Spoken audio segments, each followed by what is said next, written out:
Okay, we got some war in the background. Mm-hmm.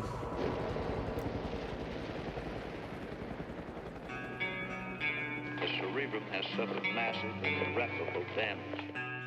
You never know what has happened to him. Had I not been sure of this, I would not have permitted him to live. Where?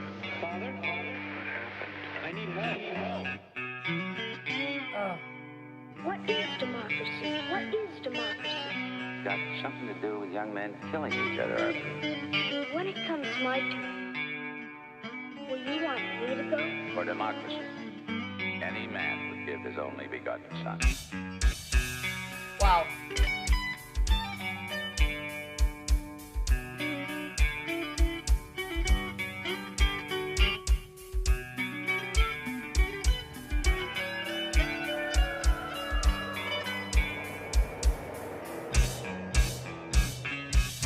It is impossible for a decerebrated individual to experience pain, pleasure, memory, dreams, or thought of any kind. This young man will be as unfeeling, as unthinking as the dead until the day he joins them. I don't know whether I'm alive and dreaming or dead and remembering. How can you tell what's a dream and what's real when you can't even tell when you're awake and when you're asleep? Where am I? Okay, so just for context, I think this song is based off of World War I. Okay. These are scenes from Johnny Got His Gun, the movie. And this guy has like lost all of his limbs in an explosion and they're keeping him alive, which I mean, sounds terrible. Yeah. That sounds awful. Yeah, I guess terrible probably isn't even a word that does that justice. Keeping him alive? Like, do we know if like he was on board for that? He couldn't speak, so it seems like it kind of was like he can't feel pain, but then clearly he's like, I don't know if I'm dreaming and this is real or I'm dead and this is like hell. So he clearly can feel the pain. Okay. Oof. Okay. Sounds bad. I can't remember anything. Can't tell if this is true or a dream. Deep down inside I feel the scream. This terrible silence stops in me. Now that the war is through with me, I'm waking up, I cannot see that there's not much left of me. Nothing is real but pain now. Hold my breath as I wish for death. Oh please God, wake me. I just went ahead and chopped off everything. Oh God, please make me. I'm waking up. I cannot see that there's not much left of me. Nothing is real but pain now. I feel like it's so interesting because obviously this experience is unique in its wretchedness and its terribleness. And yet, so many people who experience mental health issues, especially trauma, feel like they are literally trapped in this cycle of perpetual pain where nothing is real but pain now. Experience like that. And I mean, if you just said like he has no more limbs and he like can't see, I mean, that's such I can't fathom that. That is gotta be hell. Like everything is completely taken away from you. I do want to say I really like, because I've heard this song before and I didn't know, and a lot of people are going to bash me because I'm in a metal band and I'm not a huge Metallica fan. Obviously I have a lot of respect for them and them being pioneers, but this like chorus of the song is really, really catchy and it's really, really good. And I love how simplistic it is. And it's just like, I don't know. It's like no wonder this song, was as big as it is. But anyways, Hold my breath as I wish for death. Oh, please God, wake me. That part. Yeah. That's wild. It's crazy because obviously this person is wishing for that and is like being kept alive. But so many people also feel trapped in their pain in a similar way and like wish for that in a different way. Yeah, 100%. Okay, Metallica, go off. Let's go. They won't listen. They won't hear me. Don't wake me up, I'll be like this for years. Hear me. Back in the womb, it's much too real. In pumps life that I must feel, but can't look forward to reveal. Look to the time when I live, led to the dude that sticks in me, just like a wartime novelty, tied to machines that make me be. Cut this life off from me. Hold my breath as I wish for death. Oh, please, God, wake me. It's like a piece of meat that keeps on living.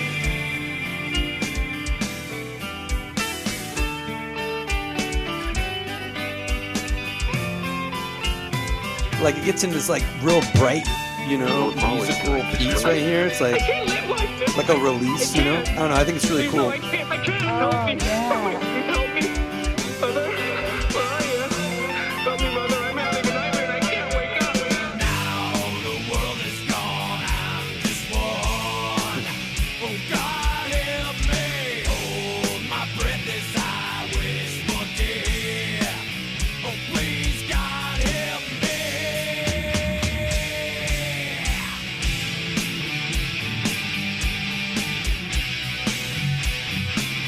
Me lying here like some freak in a carnival show. He is the armless, legless wonder of the 20th century.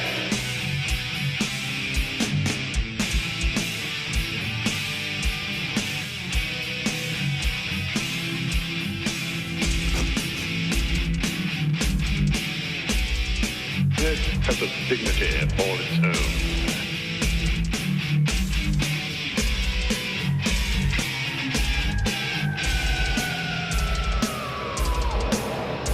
Father, I need help. I'm in terrible trouble and I need help. Don't you remember when you were little? How you and Bill Harper would That was a cool bring a wire transition. between the two houses so you could telegraph to Yeah. each other? Still remember the Morse code?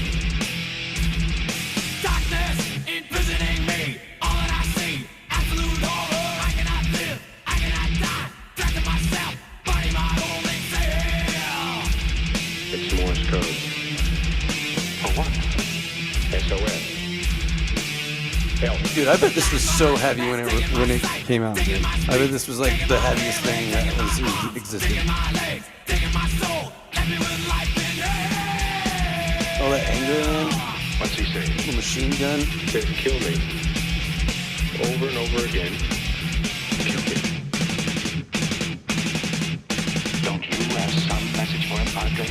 He's the product of your profession, not mine. This is crazy.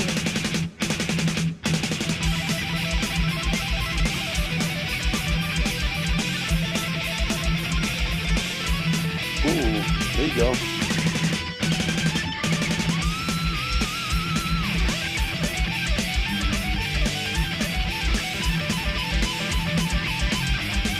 Kill me.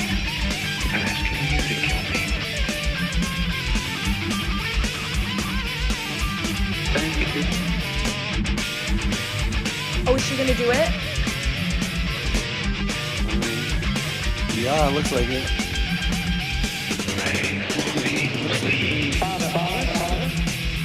Each man faces death by himself.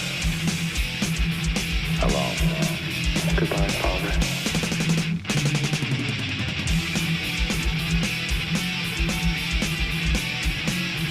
Inside me, I'm screaming. Nobody pays This is a any piece of attention. art. If I had arms, I could kill myself. Yeah, there's a I had lot- legs, I could there's a fly lot away. here. If I had a voice, I could talk and be some kind of company for myself. Why don't they get it over with and kill me?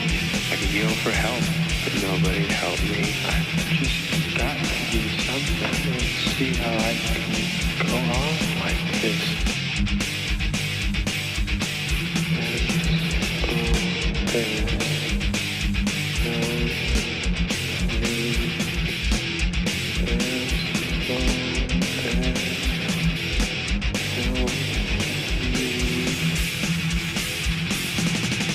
Keep the home fires burning.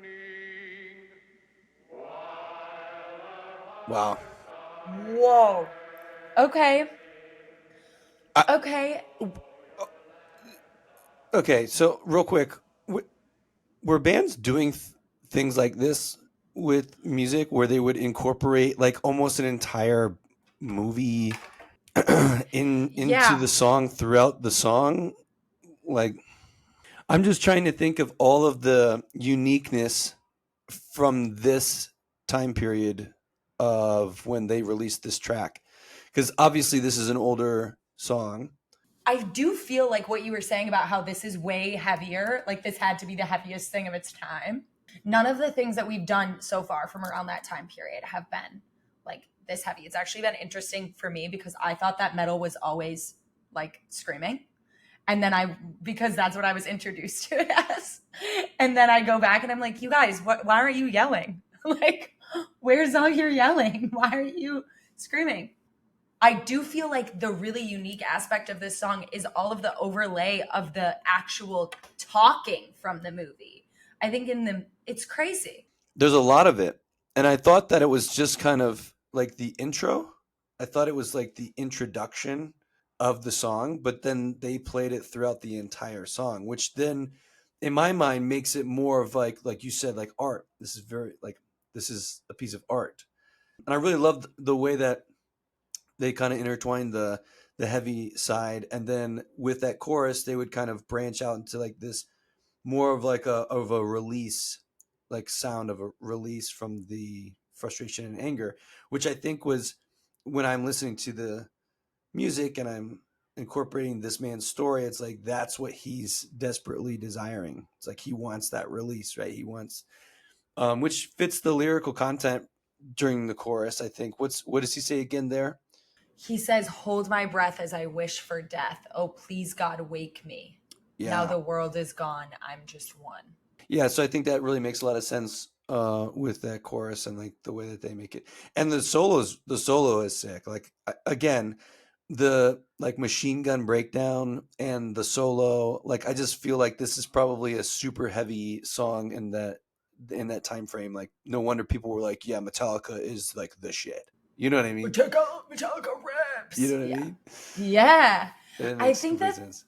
it's so interesting because like this idea of being one in a million, I think so often people feel one in a million in their pain and that their experience is like uniquely terrible. And sometimes it is, right? Like this guy's experience is a unique type of hell. And when you listen to this song, what you realize is that even in his unique experience of terribleness, like the things that he's saying are relatable to so many other people and can help them feel like they're not alone. If you feel like these lyrics relate to your pain, where you're wishing for death and all you see is absolute horror and darkness is imprisoning you, share in the comments below by tagging out HeartSupport and our community will encourage you. Like this line that's like, nothing is real but pain now. Hold my breath as I wish for death. Darkness imprisoning me. All that I see is absolute horror. Trapped in myself. Like these are all things that someone who has experienced PTSD feels. Like it's a bubble of your trauma. Someone who experiences depression, it's like, I just wish for death. Like there's no end to this pain and suffering. And so his one in a million experience actually allows anyone who listens to this song and experiences pain to feel not alone. And you may not have experienced what he's experienced, but it sure feels like it, because you feel alone. You feel like, and it is to an extent like your experience is very unique to yourself because it's literally the first time you've ever experienced it. So in reality, in your own reality, it's like, man, this has never happened before, and so it's one in a million, feeling, because it's the first time I've ever felt anything like this, and it feels so like ridiculous.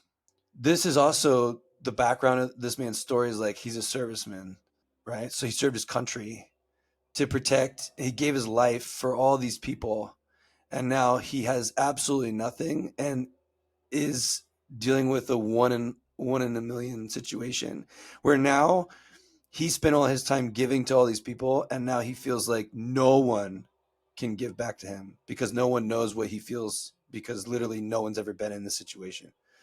Do you know how much more, like, how much more probably anger and like resentment and frustration and like hate is probably in that man's heart at that point? So of course he wants to be freed from it, you know? Yeah, and even like that amplification of that anger, like I've given all of this to you, to these people, and you can't even give this one thing that I'm asking for to me. Yeah, he's like, kill me. He's like, if I could do it, I would do it. You know? Yeah. Like this He's is like all I Morse want. coding. Yeah. Isn't that brutal? That's heavy, dude. I don't even like that's, I mean, you know, when you struggle with depression or you struggle with trauma or you're triggered by something, you literally are, you know, feeling that level of pain or hurt, and you're looking for somebody to help you, you know, you're looking for somebody to give you the answer, you know? Yeah, the out, whether it's like death, in some people feel like that's the only way out, or like the magic pill or the magic thing that you have to do. You're looking for that one thing. I'm not going to speak for anybody else because I can't. But like, I try to find that in a bunch of stuff. My work, you know, hanging with the boys. If I could just have this, then I'll be yeah. fine.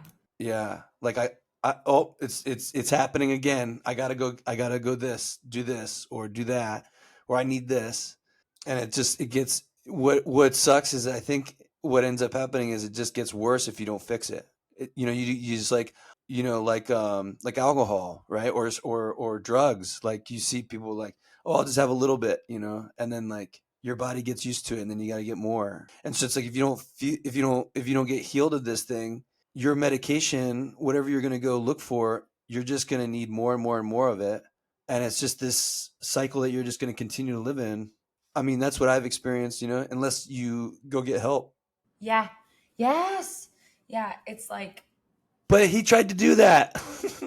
he asked for help and they didn't give it to him. Well, maybe that nurse gave it to him. I don't know. At the end of I haven't seen the end of the story, but I think that she did. I think that she was trying to offer him the help that he was asking for. You know, whether that's right or that's wrong is up to interpretation, but that's what he was literally begging for. And he wasn't alive anymore in the sense of what we think of being alive. It seems like all he was experiencing was pain. Okay, so when we think about this song, I just think it's so cool, this idea of 1 in a million. This song is obviously a really hopeless song. This person is feeling really hopeless. In his expression of his hopelessness, of his situation, it actually provides hope to other people because it makes them feel like they're not alone.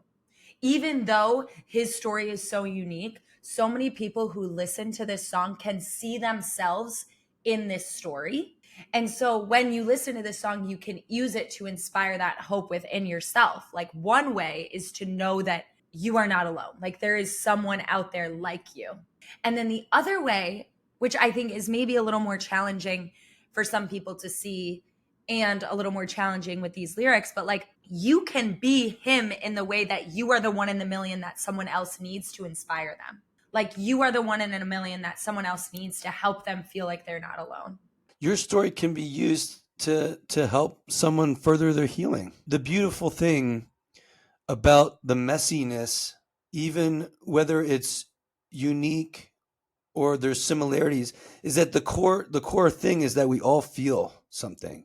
So maybe this guy had an insane situation where he lost all of his limbs, but he felt sad. He felt anger and hatred, right? He felt resentment. We've all felt sad, anger, hatred, resentment. At any point in time, you may not be able to completely understand someone's situation because you've never experienced it. And there you can sympathize and you can have compassion, but you still have had feelings that resonate with that person. You can always be hope. There's never a day that goes by where you can't give hope. That's part of, you know, who you are. That's part of why we exist. It's why we choose to wake up and move forward in our day, you know, because we have hope. So when you know, like you have the tools, it's because you're breathing and because you have a heart, and you know what I mean, and an existence. You can be the one in a million that someone else sees themselves in, that someone else sees their story in. Your story of pain could make someone feel like they're not alone, in the same way that this person's story of pain has made him feel like he's not alone. And on the flip side, your story from pain to purpose, your one in a million journey trajectory of your life might be what someone else needs to hear to believe that that is possible for them too. Yep. And even listening, even just listening, you don't have to have the answers. You don't have the answers. You're not going to always have the right thing to say. And whenever I'm met with people that have experienced something that I've never experienced, I say, I don't have words for you. I don't have any words. I only feel for you, you know, and let them talk, let them speak and share, because that's a huge part of the process of healing or going in any direction, being able to get something out that you need, that you're struggling with, you know. And that's one of the biggest problems that we deal with, is that in society, is that no one's speaking up about the real core issues, and they carry it on their backs every day, and then one day it's just too heavy. I just think it's really powerful that the specifics of the story may be only relatable to one person, but the feeling and the emotion and the inspiration and the hope behind the story can be relatable to so many. And like, I think about your story, Jake, and like, I've had the privilege of knowing a little bit of your story and of reading Mountains and being in a commercial with you for Mountains the first time we met. And like, your story is not the same as mine. It's so unique. And yet, when I look at your story, I see inspiration that I can apply to my life. I see hope. I see dedication. I see how you persevered through things that were challenging. And your one in a million experience that is completely unique to you because you're a unique human is something that I can apply to my experience. And everybody has the ability to be that one in a million that someone else might need to see. And we have the opportunity to inspire each other and give each other hope. So I have this note section on my phone, and it's titled Remember. And so whenever I have times when I'm struggling, or I feel like, man, like I need to pick me up, or I need to be reminded of my character, because sometimes you can get really wrapped up in your own thoughts, and you know, I always say, like, we all live in our own minds, you know, but we're talking about giving somebody else hope. You know, we're not saying hope that it's like, to a certain extent, this is an example of giving someone hope for life, right? To not kill themselves or want to die. But I mean, we can give people hope in just little spurts of like, hey man, you deserve to have a happy day today, or you deserve to think of yourself in a positive light. It was my birthday not too long ago, and Taylor had texted me this really amazing, beautiful text message. And so I copied and pasted it and left it in my notes and in my topic Remember, so that whenever I feel down and out, I can read it and be encouraged and reminded of my character. So that's the impact that you can have in somebody. And it's literally a text message. It wasn't like we were hanging out and, you know, it was this deep conversation. It was literally just, hey, I'm going to take some time to text my boss. Well, I guess I am your boss, but we don't see each other that way, and just encourage him on his birthday. And I was like, man, that was really cool. And it's a great reminder of some of my character or personality. And so that's it. It's like, it doesn't have to be this deep, you know, thing. It can be just, you know, giving people hope or encouraging them can really, you know, to any degree, is what we are created to do. And that's why HeartSupport exists, right? It's like, and that's why you exist. Is to share hope. Oh man, I love you. That's so sweet. I'm so glad that meant something to you. Oh. Yeah. Well, thanks. You're great. We're just on this little wheel of life, trying to give each other hope along the way. And Yeah, I think that as much as this song is about someone who specifically feels hopeless, in that hopelessness, it provides people hope because it allows them to feel like they're not alone, like their pain is not something that no one else can understand, and their story can be the inspiration that someone else needs. Even in this worst experience of this man's life, like the most horrible experience you can imagine, this song still provides hope to other people. So that means that no matter where you are, because you're alive still, you have the ability to provide hope for other people. It's a heavy song, and if you don't listen to the lyrics, you would not have really thought through like to this depth, you know, like because instrumentally it's bright and there's bright moments, and then there's like heavy aggressive stuff, and you just think it's like a cool rock and roll song. You're just like, whoa, this is dope, you know. But knowing it's about a guy who like has no ability to end his life and is desperately asking people to help him, and they won't or they can't, and to be in that place. And yeah, I mean, I feel like to a degree, like you said, we all feel that way at some point. We can understand that, and that's why it's important for us to try to understand each other and have compassion and give each other hope, because you never really know what somebody's going through, because a lot of times you can't see it. If you want to learn how to be someone who provides other people with hope, I have my 5 best songs to use to support people. Click the link and check them out. We'll get you into the community and you'll be able to better be a beacon of hope. Jake! Yes. I love you so much. I love you Thank you too. so much for coming on. This was amazing. And you'll be back soon? Yes, absolutely. I love doing this with you. It's great. Thank you for having me.